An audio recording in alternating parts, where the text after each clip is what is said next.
farmers are often restricted from accessing their vineyards and settlement peripheries.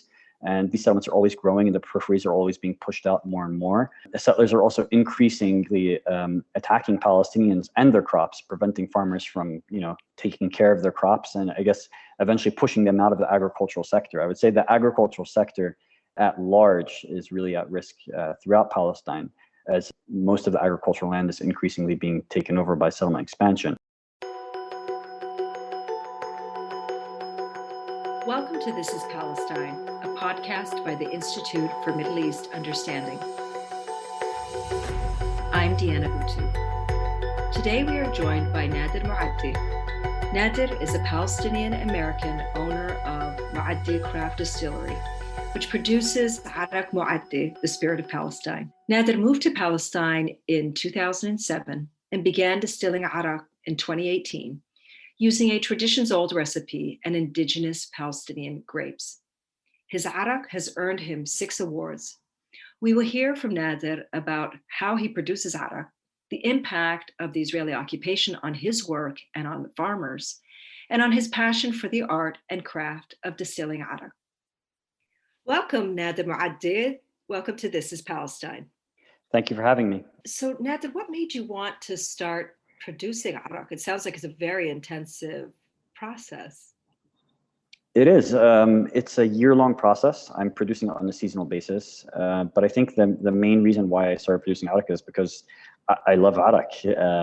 Growing up in the I grew up in the States, and the Arab-American community was very closely knit in the Philadelphia area. And whenever we had a holiday, whether it be the 4th of July or Thanksgiving, we'd always do a very Arab gathering and have a picnic, or make some mensaf or have a barbecue, and everyone would bring like a certain dish with them, and we just all share food.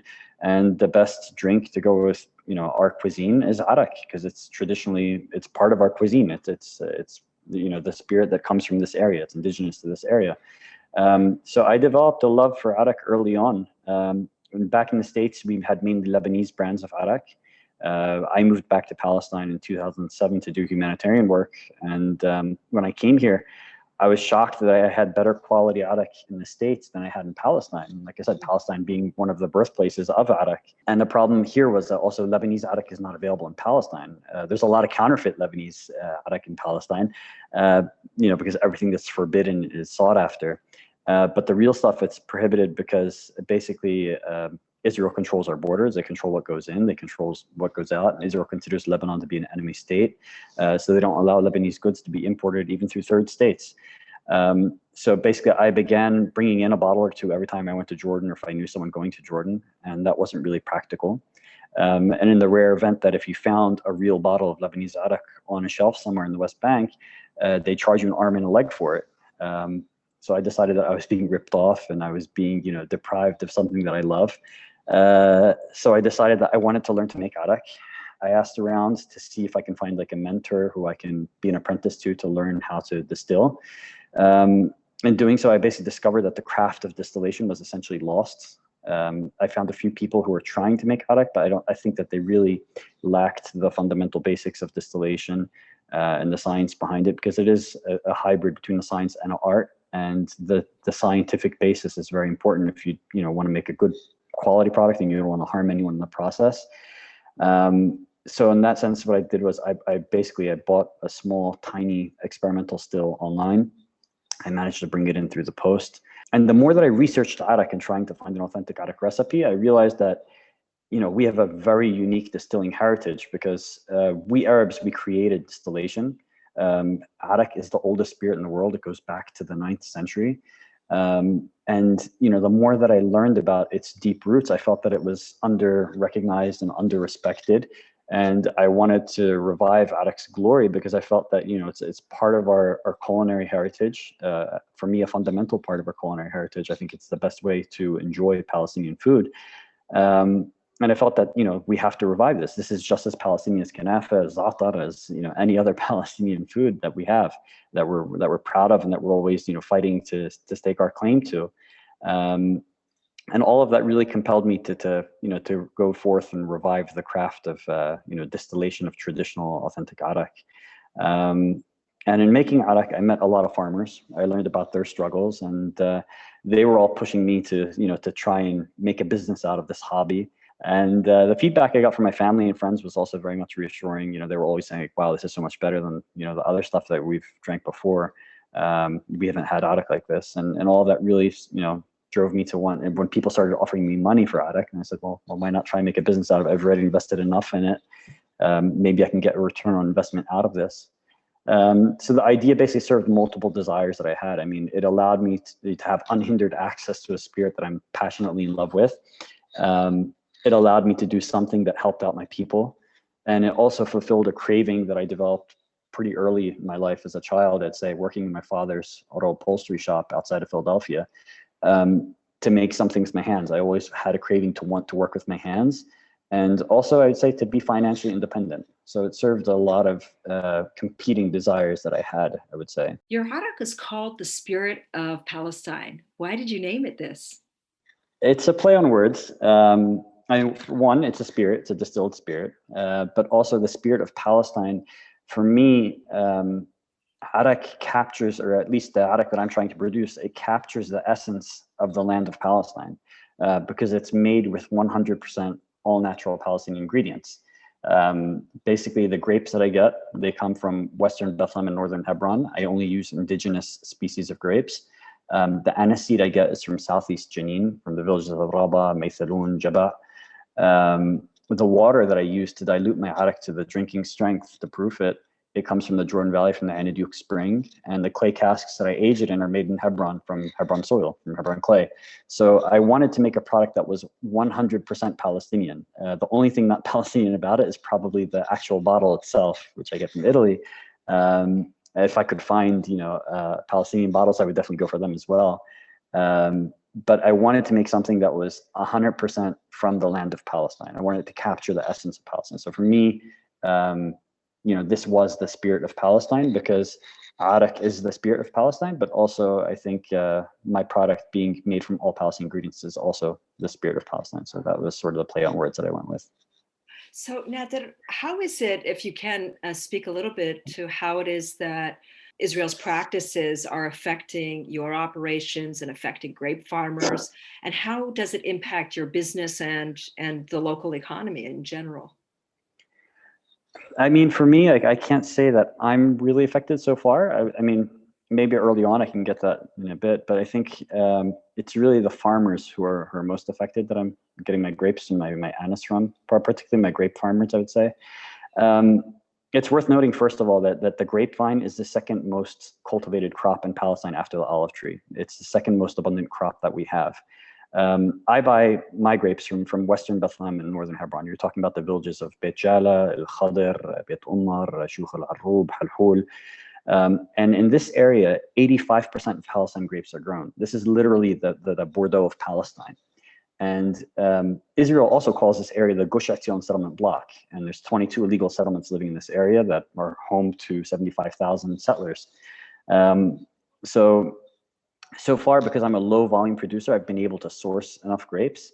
However, as I grow, I imagine it will become increasingly difficult for me to source sufficient grapes, because farmers are often restricted from accessing their vineyards and settlement peripheries. And these settlements are always growing, and the peripheries are always being pushed out more and more. Settlers are also increasingly attacking Palestinians and their crops, preventing farmers from, taking care of their crops, and I guess eventually pushing them out of the agricultural sector. I would say the agricultural sector at large is really at risk throughout Palestine, as most of the agricultural land is increasingly being taken over by settlement expansion. I mean, I don't want to get all political, but because I also work for a humanitarian organization, I'm aware of the figures. According to the UN Office for the Coordination of Humanitarian Affairs, in 2019, there were 819 incidents of settler violence, which resulted in 113 injuries and nearly 8,000 trees being vandalized. In 2020, there were nearly 1,600 incidents. That's an 85% increase. And it was 236 injuries, more than 100% increase, and 16,830 trees being vandalized. It's 112% increase. Also, Israel is also advancing large-scale infrastructure projects, basically advancing the de facto annexation of the area which I'm getting my grapes from. They consider this area to be part of Eretz Jerusalem, or broader Jerusalem. I forgot the exact term that they use for it, Greater Jerusalem. And that this settlement block is part of their idea of a Greater Jerusalem. So basically they want to annex the area which produces 85% of Palestine's grapes. And this plan, I mean, on the ground, it's being rapidly, you can see it on the ground. There's tangible evidence of this happening. I mean, the entire area has been walled off. They're expanding the bypass roads. They're expanding the tunnel checkpoint. So if this area is eventually de facto annexed or whatnot, I mean, it'll cripple the grape cultivation sector in Palestine, which has thrived for thousands of years. So it'll be disastrous for anyone who depends on grapes for their produce. Whether, I mean, a lot of the farmers are not just providing grapes for me, but I mean, these are people who are providing grape leaves, providing grapes for raisins, for molasses, for vinegar. There's so many different purposes that we use for the grapes. I mean, in fact, the grape leaves actually cost more in Palestine than the grapes themselves, because they're so sought after for making Arak Muaddi, stuffed grapevines, grape leaves. And, I think that there's with the second most abundant crop being the grapevine, and this area being the most predominant area where grapevines are grown, it'll be disastrous for the agricultural sector, I think, as a whole, and it'll really affect the economic sector of the economy. You are, Nader, you're so far small, as you mentioned, distillery. And can you describe some of the earlier challenges that you faced when you first started out, and whether there are any problems that you faced as a result of the occupation? What role did they play in creating those challenges? And I know that you've overcome some of those challenges. I'd love to hear where your work is right now. Yeah, I mean, early on, I mean, when I wanted to start doing distillation, I found out that the pot still, which is basically the distilling apparatus that Jabal bin Hayyan created in the 9th century, which is a very rudimentary apparatus, which was basically, it's what we use to separate the different compounds and to concentrate different liquids. And without it, you can't do distillation. That pot still, it's on a dual use list. You're not allowed to have a pot still if you're a Palestinian. Basically, it's considered something that can be used for both civilian and military purposes. I guess presumably because whatever liquid compound you put in there, you can isolate different compounds of. And with that said, I couldn't get into the craft if I couldn't have a pot still. So I mean, early on, while I was able to get like a mail-ordered still, which is very small, like 5 liters, it basically looked like I guess like a cooking pot when it came in. So it got here. When I wanted to make the business bigger and be able to produce more bottles, I had to make my own stills, and basically I had to Frankenstein these stills out of different things that I found. I went to like a plumbing shop. I bought a lot of copper pipe.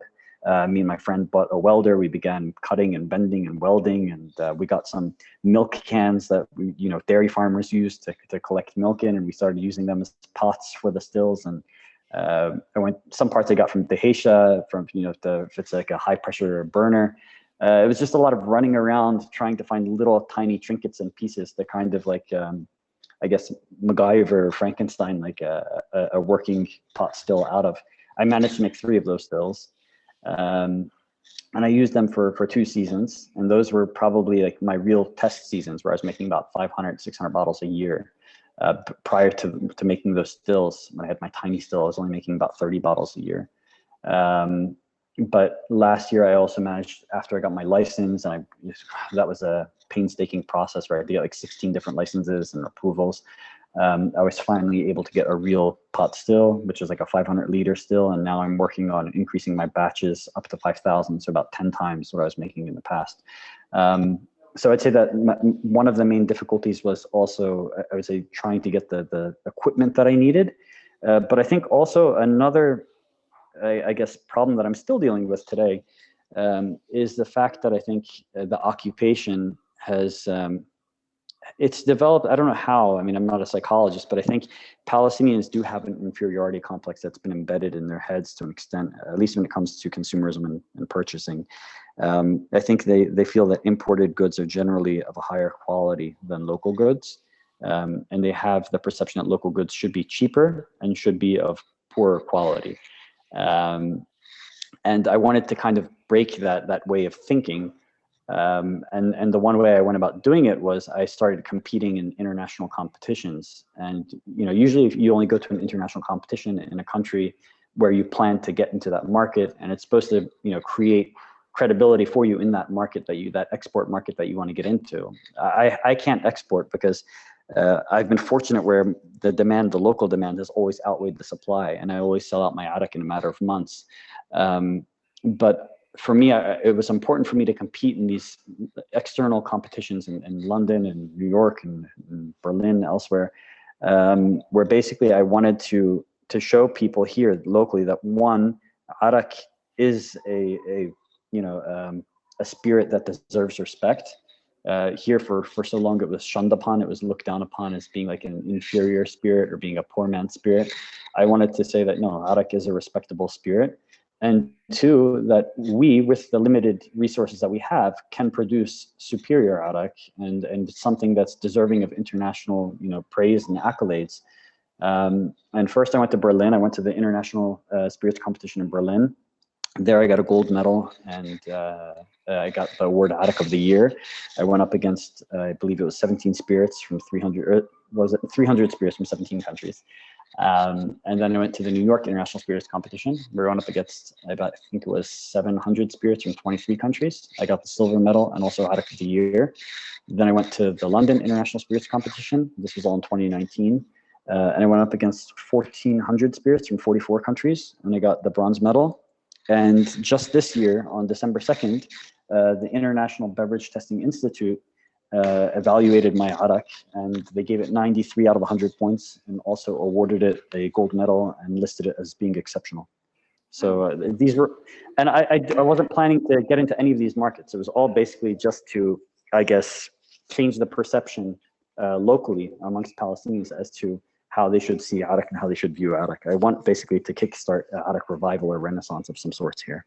So Nader, tell me what makes your Arak different from the other Araks that are being distilled in Palestine. I would say simply it's authentic. I think the problem with Arak is that it's fell victim to the regional geopolitics. Lebanon didn't really have an Arak renaissance until after the civil war ended, and then they had a breather. But I think generally wherever there's conflict, there's poverty, and people couldn't afford authentic Arak. And authentic Arak is expensive to produce because it takes about 10 kilos of grapes to make 5 liters of wine to make 1 liter of Arak. When you're distilling, you're really concentrating just the essence of the wine. And I think that Arak producers, in order to maintain profitability and to have economic economies of scales that made sense financially for them, they had to produce a Arak that was more affordable for the masses, and in doing so they had to cut a lot of corners. So there's two kinds of Arak that you can say that are on the market. There's craft Arak, which are made by people like me who are these very small operations, and then there's the commercial producers. And commercial producers, basically what they're doing is they're getting 96% industrial alcohol, mixing it with anise flavoring and bottling. So in that sense, they succeeded in producing a product that was more attainable for the masses and more affordable. But in doing so, they cut out a lot of the craft from the process. And from my perspective, that also affected the quality. And I think that was probably the reason why a lot of people have been driven away from Arak or have a negative perception of Arak in favor of imported spirits from other countries, like mainly Scotch whiskey, I'd say. So for me, I think that the quality is very much based in the craft. And to be authentic, you have to respect the craft. You have to uphold the traditional methods, but also the traditional ingredients.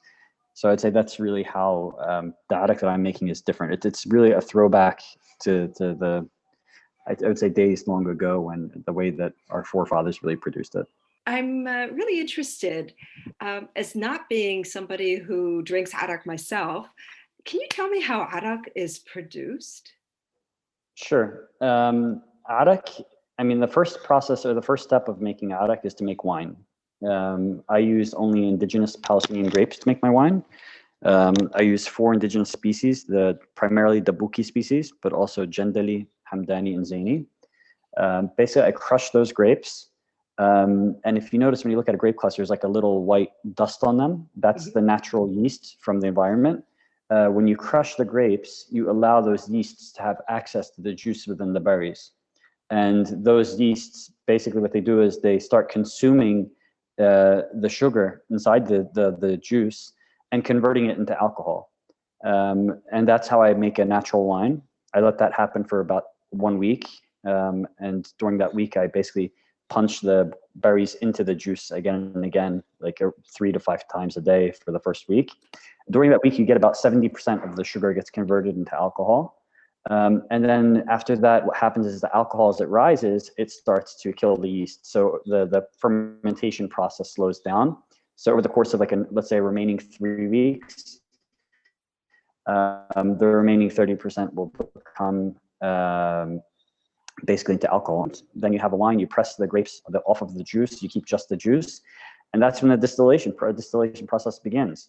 Arak naturally, it's triple distilled. And there's a reason for that. It's basically the first conversion is what we call a stripping run. It's when you convert the wine into a spirit, but it's a very crude spirit. You can't consume it. There's a lot of different compounds that are in wine, but when they're like 1 part per million, it doesn't really affect you. But when you're distilling, you're basically concentrating the liquid. So when you concentrate those different compounds, a lot of them can be harmful or just off-putting. I think with the biggest culprit being really that everyone's afraid of being methanol, which can attack your optical nerves and your kidneys. So that's why we have to run it through a second distillation. And the second distillation is when we make all of our cuts.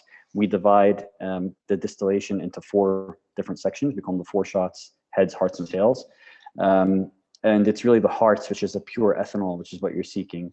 And it's a process that you learn through experience. Because the only way to really identify the different compounds is to taste, touch, and smell. We sort of have an indicator. Each one has a different boiling point, so you know the sequence in which they're going to come out of the still.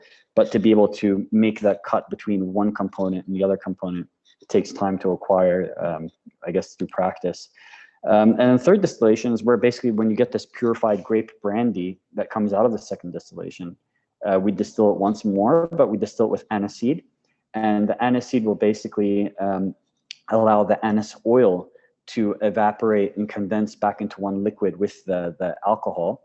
And then once we take that, anise-laced spirit, we put it into clay casks and we let it age for about a year. And then we dilute it down to 53%, which is the standard for Arak, because once you go below 50%, it turns white. So if you want to keep it clear in the bottle, long ago, I guess our forefathers decided that 53% was the best proof to make our Arak. And I guess that's the traditional process and how it's made, and that's the process in which I'm trying to respect and uphold. Wow. So you mentioned that you've already got, there isn't enough supply to meet local demand. Do you have plans to scale up and to perhaps ship, to export as well? I am scaling up. Right now I'm in the process of making, I'd say somewhere about 5,000 bottles. I'm trying to scale up, but the problem is I want to scale up. Like I said, it's also a problem getting enough grapes, and it's a problem of also trying to, when you want to make something authentic and you want to make it the proper way, the traditional way, it's a very labor-intensive, handmade process. And for me, I don't want to grow beyond a pace or quicker than a pace in which I can maintain the quality. So I think it's a balance. For me, it's quality over quantity. Eventually, I would love to serve diaspora communities abroad. But for right now, I think the local demand is very high. And as long as that remains the case, I'll probably remain a local, seasonal, low-volume producer. And then, if I surpass demand locally, then probably I'll look for other export markets, yeah. And so what's next for Nader? What's next? I think, for me, I'm really sticking with Arak. I think that, one of the tricks to success is specialization. I think you can be a jack of all trades, but only a master of one, let's say. So I'm really focused on Arak. While I'm very much, respecting tradition and, abiding by, the knowledge of our forefathers and trying to make an authentic Arak, I'm also looking towards innovation and trying to be creative and try to create perhaps some new Araks. I don't want to release too many secrets right now, but I mean, that's the idea. I mean, eventually I would say that I would be trying to make different kinds of arak. Some that are, traditional and serve the purists, and I would say some that are more innovative and outside the box. Wow. Well, thank you very much, Nader. This has really been enlightening for me and very informative. And I wish you a great deal of luck in continuing to produce this fine spirit. Thank you. It was a pleasure. To learn more about Nader Muaddi and the Muaddi Craft Distillery that produces Arak Muaddi, please visit www.muaddi.com. That's muaddi.com. Thank you for listening to This is Palestine, a podcast brought to you by the Institute for Middle East Understanding. The IMEU is a nonprofit focused on giving you access to untold stories, facts, and expert sources on all things Palestine. For more information, please visit our website at www.imeu.org and follow us on Facebook, Twitter, and Instagram at the IMEU. Please don't forget to subscribe. I'm Diana Buttu. Thanks for listening.